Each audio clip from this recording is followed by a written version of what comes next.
موجود ہے کہ وہ آیا اور نیکوکار سے اس نے کوئی بات کی تو اس نے اس کو جھٹک دیا، اور وہ اتنا نیکوکار تھا جب وہ چلتا تھا تو بادل اس کے اوپر سایہ کرتا تھا، اللہ نے اس کو اتنا نوازا ہوا تھا۔ لیکن گناہگار کو دیکھ کر کے اس کے اندر نفرت کے جذبات پیدا ہوئے، اس نے کہا میرے سے بات نہ کر، پیچھے ہٹ جا۔ اللہ اکبر! تو وہ بیچارہ بڑا رویا کہ مالک میں اتنا گناہگار ہوں کہ تیرے پاک بندے مجھے اپنے پاس بٹھانے کے لیے بھی تیار نہیں۔ دل ٹوٹا، شکستگی پیدا ہوئی، کہا لیکن مالک تیری مرضی، اور واپس پلٹا۔ لیکن جب واپس پلٹا تو وہ بادل کا سایہ جو اس نیکوکار پہ تھا، وہ سایہ اس گناہگار کے سر پہ آ گیا۔ تو وہ کرم نوازی جس پہ فرما دے، اس کے سارے بندے ہیں۔ تو اللہ کو جو ہے وہ تکبر کی نیکی نہیں، وہ گناہ جس کے بعد عجز پیدا ہو، اللہ کو وہ پسند ہے۔ وہ گناہ جس کے بعد توبہ کے جذبات ابھرے، بندے کو شرمندگی کا احساس ہو۔ تو مت ایسے بنے کہ 4 نمازیں پڑھ لیں تو سب بے نمازیوں کو حقیر جاننے لگ جائیں، تھوڑا سا کام کر لیں، صدقہ و خیرات کر لیں تو باقی مالداروں کو حقیر جانے لگے۔ آپ کو دین کے کام کی توفیق مل گئی ہے تو آپ دین کے ٹھیکیدار بن کے بیٹھ جائیں کہ میں اتنا بڑا جلسہ کروایا، اب میرے علاوہ تو کوئی یہاں مسلمان نہیں رہتا، میں ہی سب سے بڑا عاشق رسول ہوں اور میں ہی سب سے بڑا مسلمان ہوں۔ نہ، ایسا نہ کیجئے۔ اللہ نے آپ کو توفیق دی، آپ نے لوگوں کو دعوت دی، پتہ نہیں کس آنے والے پہ کتنا کرم ہوا ہے۔ یہ تو ان کی رحمتیں ہیں، وہ جس پہ چاہے جیسے چاہیں برس جائیں۔ ہم کو ٹھیکیدار تھوڑے ہیں، ہم تو نوکری کرنے والے ہیں، ہم تو جوتے اٹھانے والے ہیں۔ ہو سکتا ہے کس کے صدقے، میرے والد گرامی مجھے یاد آتے ہیں، وہ مجھے فرمایا کرتے تھے جب گفتگو کے لیے نکلنے لگے اور لوگوں کا ہجوم ہونے لگا تو وہ مربی تھے بڑے، اور بڑی حکمت کے ساتھ جو ہے وہ کوئی نہ کوئی بات سمجھاتے رہتے تھے۔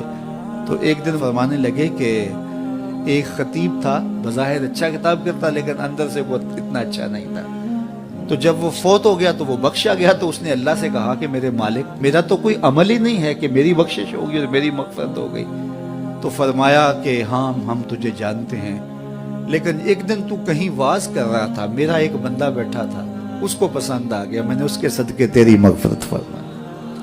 اٹھ فریدا ستیا تے میلا ویکھن جا، اٹھ فریدا ستیا تے میلا ویکھن جا، وت کوئی بخشیا مل جاوے تے تو ہی بخشیا جا۔ تو پتہ نہیں کس کے صدقے سے اللہ رحمتوں کا نزول فرماتا ہے۔ بے عمل کو دیکھ کر کے اس سے نفرت نہیں ہے، نفرت تو گناہ سے ہے، گناہگار سے نہیں ہے، لیکن کوشش کی جائے کہ یہ عمل بد چھوڑ دے۔ اللہ اکبر! ایک جنازہ گزرا اور وہ جنازہ کسی غیر مسلم کا تھا، تو چشمان رحمت میں آنسو آ گئے۔ تو صحابہ نے پوچھا کہ حضور یہ یہودی ہے یا عیسائی ہے، کوئی اس کا جو مذہب تھا وہ بتایا۔ تو فرمایا کہ مجھے اس بات پہ افسوس آیا کہ یہ اسلام نہیں لا سکا اور کفر کی حالت میں مر گیا، تو اگر یہ اسلام لاتا اور جو ہے وہ جنت کی راہوں کا مسافر ہوتا تو کتنا اچھا۔ یہ اس کے ساتھ بھی ہمدردی ہے۔ تو اللہ کی مخلوق، یہ جنت کے اکیلے ٹھیکیدار بننے کی کوشش نہ کریں کہ میرے علاوہ کوئی جائے ہی نہ، جنت کے دروازے پہ میں بیٹھ جاؤں گا کسی کو، یہ زیادتی ہے۔ میرے تو اعلیٰ حضرت نے یہ کہا تھا، ایک میرا ہی رحمت پہ دعویٰ نہیں، شاہ کی ساری امت پہ لاکھوں سلام۔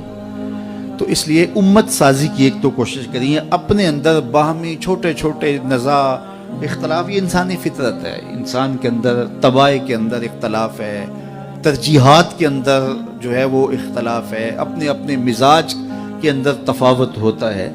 تو ایسا نہ ہو کہ چھوٹی چھوٹی باتوں سے آپ جو ہے وہ امت کو پھاڑ چیر کے رکھ دیں، نہیں، بلکہ امت کا جو تصور ہے اس کو قائم رہنا چاہیے۔ تو گناہ کے بعد جب انسان کے اندر ندامت کا اظہار ہوتا ہے، وہ جو آنسو ٹپکتے ہیں، بندہ اپنے آپ کو چھوٹا سمجھتا ہے، میں اتنا گناہگار، میں پاپی، میں مجرم، میں میلا اتھرو، جب وہ اپنے آپ کو دیکھتا ہے کہ میں اتنا برا شخص ہوں، تو پھر اللہ کی رحمتیں اس کے اوپر متوجہ ہوتی ہیں۔ تو اس کو پسند ہے کہ جب بندے اس کے حضور عاجزی کرتے ہیں، اس کے حضور معافی مانگتے ہیں، تو مت کسی کو حقیر جاننا کہ یہ گناہگار ہے، نہ جانے اس کا انجام کیا ہو۔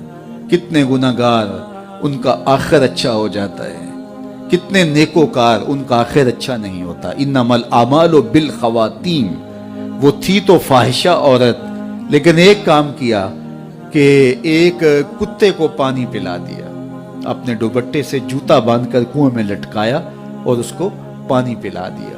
حدیث پاک میں آتا ہے اللہ اس کے صدقے سے اس کی خطائیں معاف فرما دے۔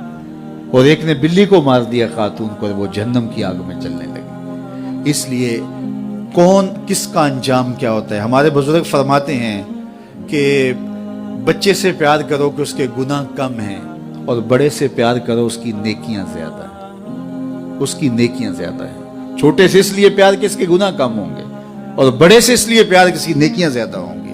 اور اسی طرح جو ہے وہ خیال کرو کہ ہو سکتا ہے اس کا انجام بخیر ہو جائے اور اس کا آخر کتنا خوبصورت ہو۔ تو مت کسی کو حقیر جانیے گا، ایک میرا ہی رحمت پہ دعویٰ نہیں، شاہ کی ساری امت پہ لاکھوں سلام۔ تو حضور کی امت سے پیار کرو، مخلوق خدا کو جوڑنے کی کوشش کرو۔ اور آقا کریم علیہ الصلوۃ والسلام نے یہ جو امت کا تصور دیا اور کہاں کہاں سے لا کے کہاں کہاں کے افراد کو ایک گروہ میں، ایک جماعت میں اور ایک امت کے اندر پرویا، ایک لڑی کے اندر پرویا، اس امت کو امت ہی رہنے دیا جائے۔ اللہ مجھے آپ کو اپنی پناہوں کا حصار عطا کرے۔